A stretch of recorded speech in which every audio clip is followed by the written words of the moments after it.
సరే నేను గంభీరంగా మౌనంగా చూస్తున్నా.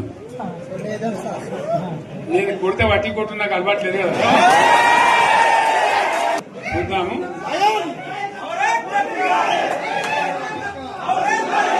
నా రోజులు కానీ అన్నట్టుగా నేను చూస్తా ఉన్నా. కానీ మనోళ్ళందరూ కూడా ప్రతిపాదిస్తుంది ఏంటంటే, ఒక సంవత్సరం జరిగిపోయింది, సంగమేశ్వర ఆన్నే పన్నది, బసవేశ్వర ఆన్నే పన్నది, పాలమూరు ఉత్పత్తుల పథకం ఆన్నే పన్నది, కాళేశ్వరం అట్లనే పెడుతున్నారు. ఇవన్నీ అన్యాయాలున్నాయి. కాబట్టి ఫిబ్రవరి నెలాఖరులో ఒక పెద్ద బహిరంగ సభ పెట్టాలి, మీరు కథ చూడాలి అని జరుగుతూ ఉంది. కాబట్టి మీరు కూడా పెద్ద ఎత్తున దయచేసి ఆ సభకు కదిలి రావాలి. చాలా దూరమే ఉండదు. ఆ రకంగా తెలంగాణ శక్తి ఏందో మరొకసారి చూపించి వీళ్ళ మెడలు వంచి ఇప్పుడు సాధించాలి. భవిష్యత్తు కోసం కూడా కొట్టాడకు మనం సిద్ధంగా ఉండాలని తెలియజేసుకుంటూ, పరమేశ్వర్ గారికి అంతటి లోకమంత్రం ఇది. కోటి రూపాయల భూమి ఇప్పుడు 50 లక్షల కట్టుకోలేదు.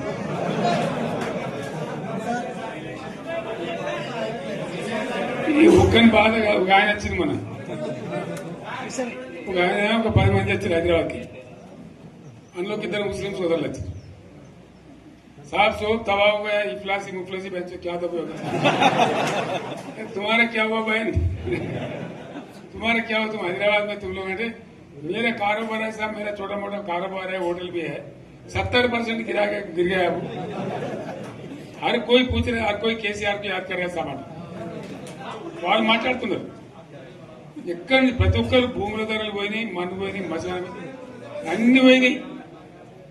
ఎంత మంచిగా 4 ఎకరాల రైతు నేను 4 కోట్ల ఆసామని అనుకుంటుండే. అంత ధీమా ఉంది.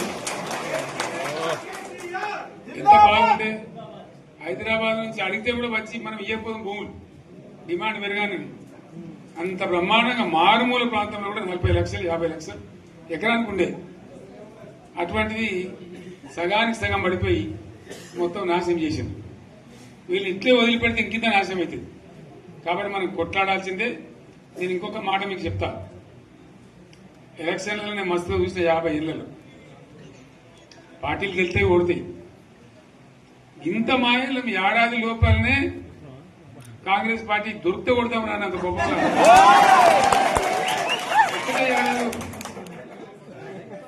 ఇంకా వాళ్ళ పొంద తెలివికి నిన్న వారి పార్టీడే మంది పెట్టాలి. అదేందో పోలింగ్ పెట్టిన వాడు చూసారా మీరు? ఆ పోలింగ్ పెడితే 70% మనకు వచ్చింది, 30% మనకు. వాడు పెట్టింది మనం పెట్టింది కాదు. 75 ఇది పరిస్థితి.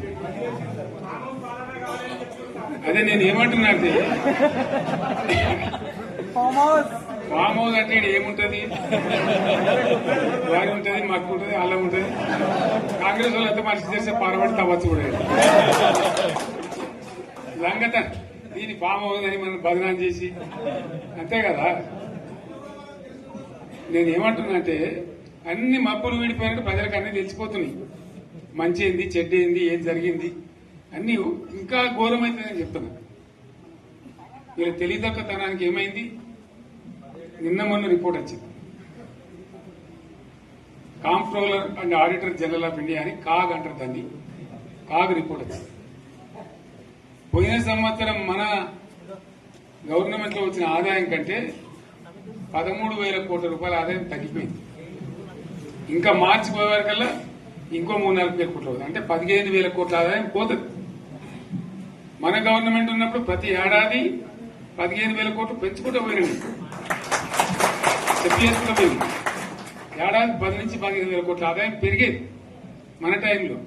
అంత జాగ్రత్తగా మనం వ్యవహారం చేస్తాం. ఇలా ఉల్టా 15,000 కోట్లు పడిపోయింది. ఇంకా వాడేమిస్తాడుగా, ఇంకో ఇస్తారా? ఇంకో 4-5 నెలలైతే జీతాలే కష్టమైంది ఉంటుంది. అందరికి పెండింగ్ పెట్టి రిటైర్ అయిన దొరుకుతలు పైసలు మీరు చూస్తారు కదా పేపర్లలో. సో ఆ విధంగా రాష్ట్ర ఆర్థిక పరిస్థితిని కూడా దివాలా తీయించారు. ఇవాళతోనేం కాదు, 100కు 100% ఇప్పటికే ప్రజల నిర్ణయానికి వచ్చారు. డెఫినెట్ గా రాబోయే గవర్నమెంట్ మనదే అని అనుమానం కూడా అవసరం లేదు.